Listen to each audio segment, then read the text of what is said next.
मैं metro multi speciality hospital के metro centre of respiratory disease में सीनियर कंसल्टेंट काम करता हूँ।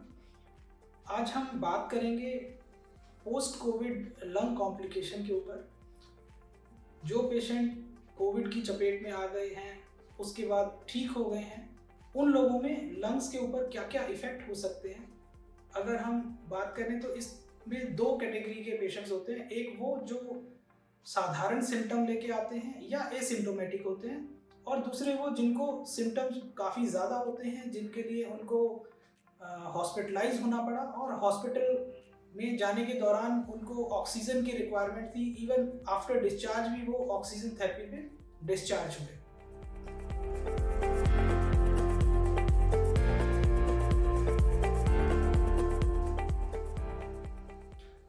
यदि हम बात करें एसिम्टोमेटिक या माइल्ड सिम्टम में, तो पेशेंट्स को खांसी की प्रॉब्लम सबसे कॉमन है माइल्ड सिम्टम में, और खांसी भी ड्राई कॉफ रहती है। और यदि हम बात करें सीवियर या मॉडरेट डिजीज़ की, ऐसे लोगों में छाती में भारीपन, सांस लेने में समस्या होना, परसिस्टेंट खांसी रहना, चलने फिरने पर सांस का ज़्यादा फूलना, ये सारे सिम्टम्स कॉमनली इस कैटेगरी के लोगों में पाए गए हैं। लेकिन यदि पेशेंट ऑलरेडी पहले से ही लंग डिजीज़ से ग्रसित हैं, जैसे कि सीओपीडी है, एस्थमा है, या इंटरस्टिशियल लंग डिजीज़ के पेशेंट्स हैं और उनको कोविड हो जाता है, ऐसे लोगों में सिम्टम्स की जो सीवियरिटी होती है वो और ज़्यादा पाई गई है।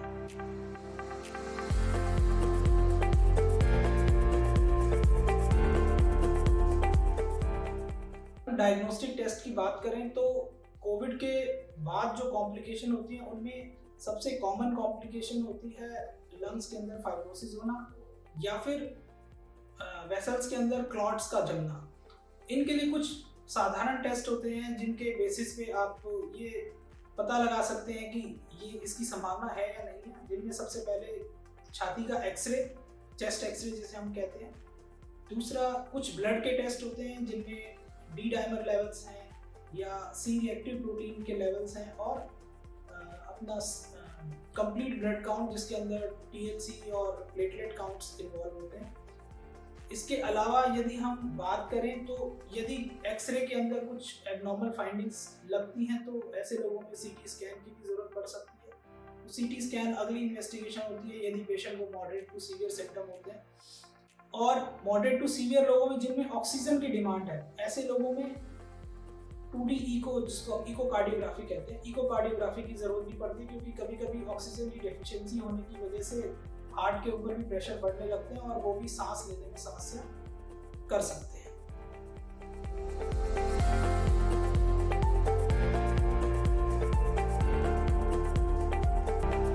यदि हम बात करें माइल्ड या एसिम्प्टोमेटिक पेशेंट्स की, उनके लिए ट्रीटमेंट बहुत ही साधारण से होते हैं। हम कॉफ सप्रेसेंट्स दे सकते हैं अगर परसिस्टेंट कॉफ रहती है, एंटी एलर्जिक मेडिकेशंस दे सकते हैं। इसके साथ साथ घर पर हम एडवाइस करते हैं कि स्टीम का इस्तेमाल करें, और नॉर्मल सलाइन के जो गार्गल्स होते हैं गर्म पानी के, वो कर सकते हैं।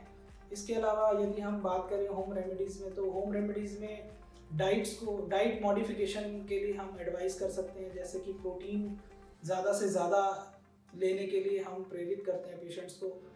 और प्रोटीन के अगर हम बात करें कि प्रोटीन किन किन चीज़ों में ज़्यादा होता है, तो पनीर, एग, या हमारे जो पल्सेस हैं, सोयाबीन है, इन सब चीज़ों में प्रोटीन की मात्रा ज़्यादा होती है, तो इनका सेवन ज़्यादा से ज़्यादा कर सकते हैं। इसके साथ साथ जो फ्रूट्स हैं, खट्टे फ्रूट्स हैं, उनके अंदर क्योंकि vitamin C as a antioxidant काम करता है, तो उसका सेवन कर सकते हैं। हरी सब्जियों का सेवन बढ़ा सकते हैं। इन सब चीज़ों को करने से एंटीऑक्सीडेंट्स की मात्रा बॉडी में ज़्यादा जाती है और रिकवरी फास्ट होती है। अब यदि बात करें severe disease, moderate to severe disease में दो तरीके के ट्रीटमेंट हैं। पहला ट्रीटमेंट जो फार्माकोलॉजिकल है, जिसके अंदर हम दवाइयाँ प्रिस्क्राइब करते हैं। जो फाइब्रोसिस डेवलप हो गई है, उस फाइब्रोसिस को कम करने के लिए एंटीफाइब्रोटिक्स दिए जाते हैं। साथ ही साथ यदि क्लॉट बनने की संभावना है या क्लॉट्स बन गए हैं, तो उनको डिसॉल्व करने के लिए एंटीकोगुलेशन थेरेपी दी जाती है। और यदि किसी को सेकेंडरी इन्फेक्शंस होने का डर है या सेकेंडरी इन्फेक्शन डेवलप हो गया है, उन लोगों को इन्फेक्शन के ठीक करने के लिए जो भी मेडिसिन दी जा सकती है वो दी जाती है। सेकेंड स्टेप जो होता है वो होता है नॉन फार्माकोलॉजिकल, जो कि सबसे इम्पॉर्टेंट पार्ट है। नॉन फार्माकोलॉजिकल ट्रीटमेंट में पल्मोनरी रिहैबिलिटेशन, जो कि सबसे अहम भूमिका निभाता है। पल्मोनरी रिहैबिलिटेशन प्रोग्राम में बेसिकली हम पेशेंट्स को प्रेरित करते हैं कि वो हफ्ते में 3 दिन कम से कम अंडर ऑब्जर्वेशन एक्सरसाइजेस करें। इस एक्सरसाइज में उन्हें लंग्स की एक्सरसाइज सिखाई जाती हैं।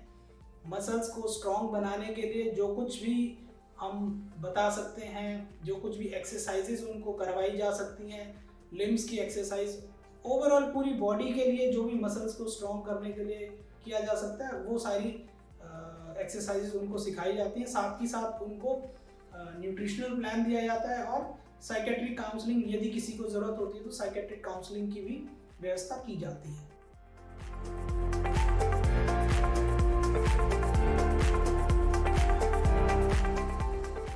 यदि हम बात करें पोस्ट कोविड इन इंडिया, तो भारत के अंदर क्योंकि इन्फेक्शन बहुत ज़्यादा प्रोन होता है, अगर हम बात करें एनसीआर रीजन की, तो क्योंकि हमें पता है कि पॉल्यूशन की भी मात्रा बहुत ज़्यादा है, जिसके कारण बाकी इन्फेक्शन जो सेकेंडरी इन्फेक्शन है, बैक्टीरियल इन्फेक्शन है, फंगल इन्फेक्शन है, उनको लगने की संभावना सबसे ज़्यादा होती है।